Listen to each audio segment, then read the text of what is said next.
നമ്മുടെ എല്ലാവരുടെയും ആഗ്രഹം എന്താണ്? ഇതിന് ഉത്തരം വളരെ സിമ്പിളാണ്. നമുക്ക് എല്ലാവർക്കും വേണ്ടത് ഒരു ഹാപ്പി ലൈഫാണ്, ഒരു സന്തോഷം നിറഞ്ഞ ജീവിതം.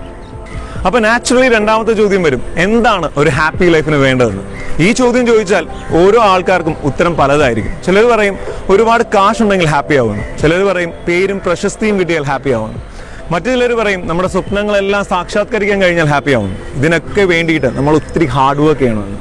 ശരിക്കും ഈ ഫാക്ടേഴ്സ് ഒക്കെ തന്നെയാണോ ഹാപ്പിനെസ്സിന് വേണ്ടത്? ഇതൊക്കെ ആരെങ്കിലും ഒന്ന് പഠിച്ച് പറഞ്ഞു തന്നിരുന്നെങ്കിൽ എന്ന് എപ്പോഴെങ്കിലും തോന്നിയിട്ടുണ്ടോ? സോ ദാറ്റ് നമ്മുടെ ഫ്യൂച്ചർ ലൈഫെങ്കിലും ഹാപ്പി ആയിട്ട് ബിൽഡ് ചെയ്യാമെന്ന്. എങ്കിൽ അങ്ങനെ ഒരു പഠനമുണ്ട്. ആ പഠനത്തെ പറ്റിയാണ് ഈ വീഡിയോ.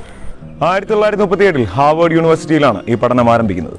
ഏകദേശം 724 വ്യക്തികളുടെ ജീവിതം 75 വർഷ കാലഘട്ടം ട്രാക്ക് ചെയ്തുകൊണ്ടുള്ള ഏറ്റവും comprehensive സ്റ്റഡിയാണിത്, which is considered to be the longest study on human happiness. ഈ വ്യക്തികൾ അവരുടെ ടീനേജിലാണ് ഈ പഠനത്തിന്റെ ഭാഗമായത്. ഈ പഠനത്തിന് വേണ്ടി 2 ഗ്രൂപ്പ് ഓഫ് പീപ്പിളിനെയാണ് സെലക്ട് ചെയ്തത്. ഒന്ന് ഹാർവേഡ് യൂണിവേഴ്സിറ്റിയിൽ തന്നെ പഠിച്ചവരും, രണ്ടാമത്തെ ഗ്രൂപ്പ് ബോസ്റ്റണിലെ വളരെ പിന്നോക്ക സാഹചര്യത്തിൽ വളർന്നവരും. ഈ പഠനത്തിന്റെ ഭാഗമായ അന്ന് മുതൽ 75 വർഷ കാലഘട്ടം ഓരോ വർഷവും ഇവരുടെ ബ്ലഡ് ടെസ്റ്റുകൾ, ബ്രെയിൻ സ്കാനുകൾ, മെഡിക്കൽ റെക്കോർഡുകൾ, personal interviews, family interviews, work life, family life, personal life, ഇതെല്ലാം പഠിച്ചുകൊണ്ട് ഏറ്റവും കോംപ്ലക്സ് ആയ സ്റ്റഡിയാണ് അവർ നടത്തിയത്. ഈ ടൺസ് ഓഫ് ഡേറ്റയും റിസർച്ചും കൺസോളിഡേറ്റ് ചെയ്ത് അവരൊരു ഹാപ്പി ലൈഫിന് എന്താണ് വേണ്ടത് എന്ന് കണ്ടുപിടിച്ചു. ഇവരുടെ 75 വർഷത്തെ പഠനത്തിന്റെ റിസൾട്ട് ഒറ്റ വരിയിൽ പറയുകയാണെങ്കിൽ അതിങ്ങനെയാണ്: good relationships keeps us healthier and happier. നല്ല ആഴമുള്ള സ്നേഹബന്ധങ്ങൾ നമുക്ക് നല്ല ആരോഗ്യവും സന്തോഷവും നിറഞ്ഞ ജീവിതം സമ്മാനിക്കും. ഈ സ്റ്റഡിയിൽ നിന്ന് വന്ന 3 ഇമ്പോർട്ടന്റ് ലെസൺസ് ഇതൊക്കെയാണ്. നമ്പർ 1, ഏറ്റവും നല്ല സോഷ്യൽ കണക്ഷൻസ് മെയിൻറ്റെയിൻ ചെയ്ത വ്യക്തികൾ, അതായത് ഫ്രണ്ട്സ്, ഫാമിലി, കമ്മ്യൂണിറ്റി, നെയ്ബർഹുഡുമായി നല്ല സ്ട്രോങ് ബോണ്ടിങ്ങും റിലേഷൻഷിപ്പും ഉള്ള വ്യക്തികൾ കൂടുതൽ ഹാപ്പി ആയിരുന്നു, കൂടുതൽ ഹെൽത്തി ആയിരുന്നു, അവരുടെ ലൈഫ് സ്പാൻ ലോങ്ങർ ആയിരുന്നു. അതേസമയം ഏകാന്തത അനുഭവപ്പെട്ട വ്യക്തികൾ ലെസ് ഹെൽത്തി ആയിരുന്നു, ലെസ് ഹാപ്പി ആയിരുന്നു, അവരുടെ ലൈഫ് സ്പാൻ ഷോർട്ടർ ആയിരുന്നു. നമ്പർ 2, ക്വാണ്ടിറ്റി ഓഫ് റിലേഷൻഷിപ്പിലല്ല, ക്വാളിറ്റി ഓഫ് റിലേഷൻഷിപ്പിലാണ് കാര്യം. നമുക്ക് എത്ര കൂടുതൽ കൂട്ടുകാരുണ്ടെന്നല്ല, നെഞ്ചോട് ചേർത്ത് പിടിക്കാൻ എത്ര നല്ല കൂട്ടുകാരുണ്ട് എന്നുള്ളതിലാണ് കാര്യം. മൂന്നാമത്തെ ലെസൺ, ഗുഡ് റിലേഷൻഷിപ്പ് നമ്മുടെ ബോഡിയെ മാത്രമല്ല നമ്മുടെ ബ്രെയിനിനെയും എഫക്ട് ചെയ്യും. മണ്ണിട്ട് മൂടും വരെ നീ എൻ്റെ കൂടെ ഉണ്ടാവുമെന്ന് 100% ഉറപ്പുള്ള കപ്പിൾസ് അവരുടെ മെമ്മറി ഷാർപ്പർ ആയിരുന്നു. അതേസമയം എൻ്റെ റിലേഷൻഷിപ്പിനെ എനിക്ക് കൗണ്ട് ചെയ്യാൻ കഴിയില്ല എന്ന് പറഞ്ഞ വ്യക്തികൾ അവരുടെ മെമ്മറി ഡിറ്റീരിയറേറ്റ് ചെയ്യുന്നതായി കണ്ടു. ഈ ഒരു എൻറ്റയർ സ്റ്റഡി നമ്മളെ പഠിപ്പിക്കുന്ന ഒരു പാഠമുണ്ട്. സ്വത്ത് സമ്പാദിക്കുന്നതിനേക്കാൾ വളരെ ഇമ്പോർട്ടൻ്റ് ആണ് നല്ല സ്നേഹബന്ധങ്ങൾ സമ്പാദിക്കുക എന്നത്. ഇന്ന് മനുഷ്യൻ പണത്തിനും പേരിനും പ്രശസ്തിക്കും സ്വപ്നങ്ങൾക്കും പിറകെ ഓടുന്ന സമയത്ത് എന്നോ ഉള്ളു തുറന്ന് സ്നേഹിക്കാൻ മറന്നു പോകുന്നു.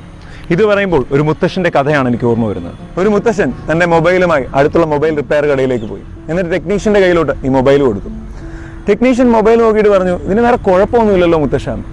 അപ്പോൾ മുത്തശ്ശന്റെ കണ്ണ് നിറഞ്ഞു. എന്നിട്ട് അദ്ദേഹം പറഞ്ഞു, എന്നിട്ട് എന്താ മോനെ എൻ്റെ മക്കൾ ഇതൊന്ന് വിളിക്കാത്തതെന്ന്.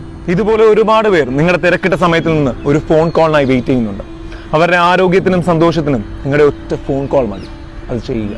നമ്മൾ ചിലപ്പോൾ ചെറിയ പിണക്കങ്ങളും ഈഗോയുടെയും പേരിൽ വർഷങ്ങളോളം പലരോടും സംസാരിക്കാതിരിക്കാറുണ്ട്.